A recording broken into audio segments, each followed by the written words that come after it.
Salut tout le monde, très urgent et très bonne nouvelle. Mes chers amis du Mali, du Burkina Faso et du Niger, voici les surprises et les nouvelles, les bonnes nouvelles.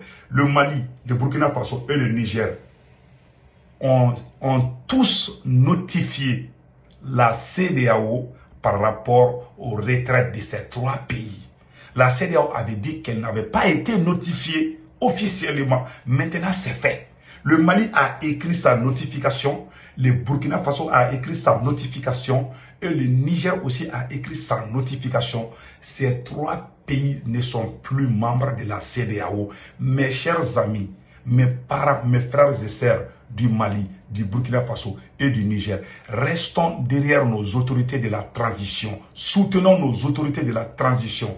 Ils ont pris cette décision parce qu'ils comptent sur nous, le peuple sahélien de l'AES, du Mali, du Burkina Faso et du Niger. Soyons très vigilants, soyons très prudents, soyons très patients.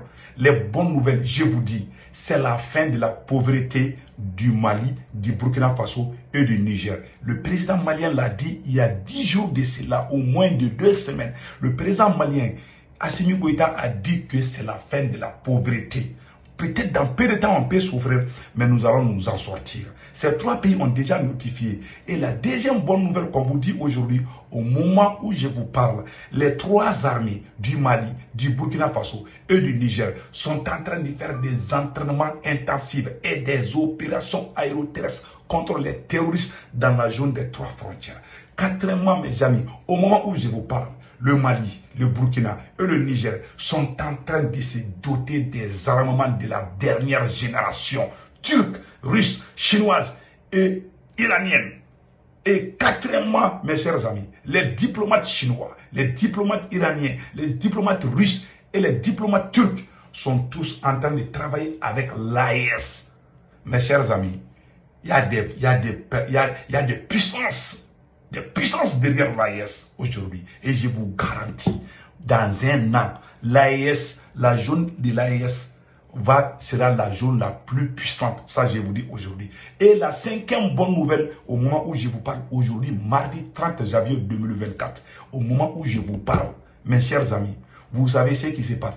Il y a plus de 5 pays dans la zone de la CEDEAO, mes chers amis, qui sont prêts à adhérer à l'AES, Alliance des États du Sahel. Mes chers amis. En plus, mes chers amis, les bonnes relations commencent à se dérouler entre l'AES et la Libye de Benghazi. Allahu Akbar. Une délégation nigérienne s'est rendue en Libye vers Benghazi. Les relations se poussent très bien. La plus bonne nouvelle d'aujourd'hui, il y a une guerre froide entre le président tchadien et la France. Le nouvel ambassadeur de France en Djamena est en train de... Je vous ai dit, quand ils envoient leur ambassadeur là, ce sont les ambassadeurs de la France qui gouvernent nos pays et non les présidents. Le président tchadien, Kaka Déby, est parti en Russie parce qu'il ne fait plus confiance à la France. Il veut collaborer avec la Russie parce qu'il a peur de la France. Parce que la France est en train de l'imposer de n'importe qui et de n'importe quoi. Donc, il n'est pas d'accord. Si tu n'es pas d'accord avec la France, ils vont faire coup d'État contre toi. Lui-même, il sait comment il est venu au pouvoir. C'est avec l'aide de la France. Donc, il voit, même si la France t'aide à avoir le pouvoir, je te jure, elle va t'imposer des choses que toi-même, tu vas dire merde en fait. Toi, tu es président comme coquille vide. Tu ne peux même pas décider sans la France. Voilà ce qui se passe au Tchad aujourd'hui. On a vu des écrits d'un frère Benjamin qui a donné des... voilà. Donc, on va vous donner beaucoup plus de détails par rapport à ça. Et je vous dis, chers peuples du Sahel, du Mali, du Burkina et du Niger, restons derrière nos autorités de la transition. Parce que les semaines à venir, les mois à venir seront très chauds. Les mois à venir, les semaines à venir seront très chauds dans l'histoire du Sahel. Je vous dis ça. Les ennemis ne dorment plus. Les ennemis sont paniqués. Et ne pensons pas seulement que c'est la France seulement qui est notre seul ennemi. Nous avons des ennemis plus puissants que la France. Il y a des gens qui ne sont pas contents, même à l'intérieur de nos pays. Ces problèmes de magouille, ces problèmes d'escroquerie, ça arrange certains de nos compatriotes maliens, burkinabés et nigériens. Donc, ils ne vont pas croiser les bras. Ils vont travailler avec les ennemis, les valets locaux ne vont jamais dormir. Parce que leur pain est grillé. Donc, ils vont commencer à travailler avec les ennemis de l'extérieur. Voilà pourquoi Cheikh Bara dit, quand il y a 10 balles à tirer sur tes ennemis, les ennemis les plus dangereux, les ennemis les plus mauvais, les ennemis les plus puissants sont les ennemis de l'intérieur. Voilà ce conseil que je donne aux autorités burkinabées, aux autorités nigériennes et aux autorités maliennes. Ne pensez pas que vos ennemis sont seulement ceux qui crient sur les réseaux, la France, tantôt l'Algérie, tantôt. Ceux qui sont à l'intérieur de nos pays là. Ce sont eux que ces États vont utiliser contre nous-mêmes. Voilà ce qu'ils ont fait contre Modibo Keïta. Voilà ce qu'ils ont fait contre Thomas Sankara. Voilà ce qu'ils ont fait contre beaucoup de patriotes Lumumba. C'est les valets locaux, il ne faut jamais blaguer avec eux. Celui qui ouvre sa bouche pour dire qu'il n'est pas d'accord parce qu'on a quitté la CEDEAO, il faut les casser les dents. Je donne les marteaux, le marteau très puissant au président Ibrahim Traoré, au président Tiani et au président Assimi Goïta. Je vous donne un gros marteau là. Celui qui ouvre sa bouche, il faut les casser les dents. Casse-lui les dents. On ne blague plus. Il y a plus, l'amusement là est fini. Il y a des gens qui vont venir. Non, c'est la liberté d'expression. S'il y a la liberté d'expression, s'il y a le respect des droits de l'homme, pourquoi la France a refusé la publication du livre de l'ambassadeur français au Niger, qui avait tout dévoilé? Si c'était capitaine ou c'était Assimi Goïta ou Tiani qui avait fait ça, on allait dire, ah non, c'est les dictateurs, c'est les putschistes. Donc, n'oublions pas le cas de l'Algérie.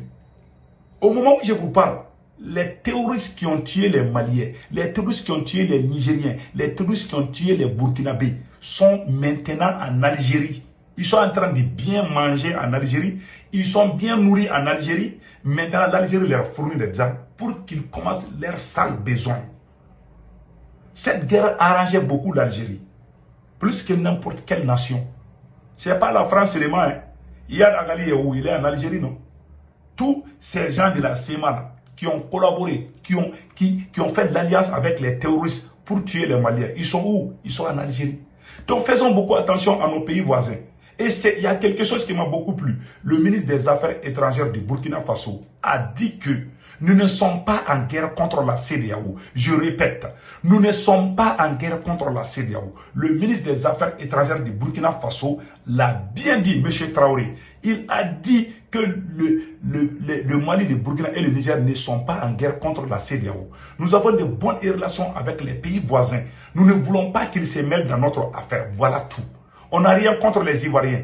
On n'a rien contre les Sénégalais. On ne veut pas que Ouattara mette sa bouche dans nos problèmes. Voilà, c'est tout ce qu'on demande. Donc nous sommes de guerre avec nos frères et sœurs dans la zone de la CEDEAO. Nous ne sommes pas en guerre. Les voyous, les traîtres, les criminels français sont en train de dire dans les médias que non, qu'il y a plus, il y a beaucoup de ressortissants burkinabés qui sont en Côte d'Ivoire. Beaucoup de Maliens sont en Côte d'Ivoire. Si nous on quitte la CEDEAO, est-ce que ça veut dire que nous on a déclaré la guerre à Côte d'Ivoire? On n'est plus avec vous, on n'est plus avec vous. Tu divorces une femme, demain vous êtes des bons amis. Elle va se marier à un homme, toi tu maries une autre femme. C'est pas la fin du monde. Donc, la France là, veut toujours allumer le feu. Donc nous conseillons les pays de la CEDEAO là. Nous ne sommes pas en guerre contre vous. Mais vraiment, nous ne voulons plus que vous parlez de nos affaires. Parce que vous êtes téléguidés par la France. Un point d'être, mes chers amis. Donc restons sous les derrière nos autorités. Je vous dis que c'est la fin de la pauvreté au Mali, au Burkina et au Niger. Il y a toutes sortes de ressources dans ces deux pays. Et les deux pays, le président Assimi Goïta l'a dit il y a moins de 2 semaines, que c'est la fin de la pauvreté dans l'AES. Je vous garantis. Pendant les jours qu'on va commencer, l'or seulement peut nous rendre riches. Sans compter les diamants, sans compter les autres ressources. Donc, cher peuple du Mali, du Burkina et du Niger, restons derrière nos autorités. Nous conseillons nos autorités du Mali, du Burkina et du Niger de renforcer la défense, de faire beaucoup plus de recrutement, d'acheter beaucoup d'armements, parce que la guerre ne fait que commencer. Qu'Allah le Tout-Puissant bénisse l'AES. Mes chers amis, passez excellent week-end. N'oubliez pas de vous abonner sur ma chaîne YouTube. Le nom de ma chaîne YouTube, c'est Sebou Toumora, les politologues. Passez excellent week-end.